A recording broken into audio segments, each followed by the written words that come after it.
Iran, America आणि Israel यांच्यातील संघर्षामुळे जागतिक विमान उद्योगाला याचा सगळ्यात जास्त फटका बसतोय, कारण इंधन दरवाढ होते आणि अमेरिकेतील लोकप्रिय बजेट एअरलाईन स्पिरिट एअरलाइन्स हिनं सुद्धा आपली सेवा कायमची बंद करण्याचा निर्णय घेतला। या निर्णयामुळे तब्बल 17,000 कर्मचारी हे बेरोजगार झालेत। नेमकं काय घडलंय पाहूया रिपोर्ट।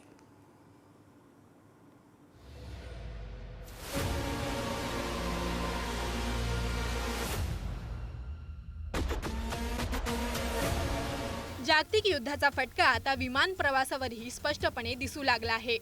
अमेरिकेतील बजेट एअरलाईन म्हणून ओळखल्या जाणाऱ्या स्पिरिट एअरलाइन्सने अचानक आपली सर्व उड्डाणे बंद करण्याची घोषणा केली आहे।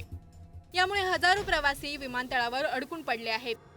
या निर्णयामुळे कंपनीचे सुमारे 17,000 कर्मचारी एका रात्रीत बेरोजगार झाले आहेत। कंपनीला वाचवण्यासाठी डोनाल्ड ट्रम्प प्रशासनाने 500 दशलक्ष डॉलर्सच्या मदतीचा प्रस्ताव दिला होता। मात्र कर्जदात्यांसोबतच्या चर्चा फिसकटल्याने हा प्रयत्न अपयशी ठरला। या संकटामागे मुख्य कारण ठरत आहे इंधन दरातील प्रचंड वाढ। स्ट्रेट ऑफ हॉर्मुझमधील तणावामुळे जागतिक तेल पुरवठ्यावर परिणाम झाला आहे। परिणामी विमान इंधनाचे दर गेल्या 2 महिन्यात दुप्पट झाले आहेत। तज्ज्ञांच्या मते इंधनाचा खर्च हा विमान कंपन्यांच्या एकूण खर्चाच्या 25 ते 50% असतो। त्यामुळे अचानक वाढलेल्या दरामुळे बजेट एअरलाइन्सचे आर्थिक गणित कोलमडले।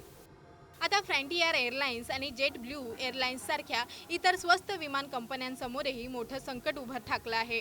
तज्ज्ञांचा इशारा स्पष्ट आहे, जर हा संघर्ष असाच सुरू राहिला तर विमान प्रवास अधिक महाग होईल आणि अनेक कंपन्या दिवाळखोरीच्या उंबरठ्यावर पोहोचू शकतात।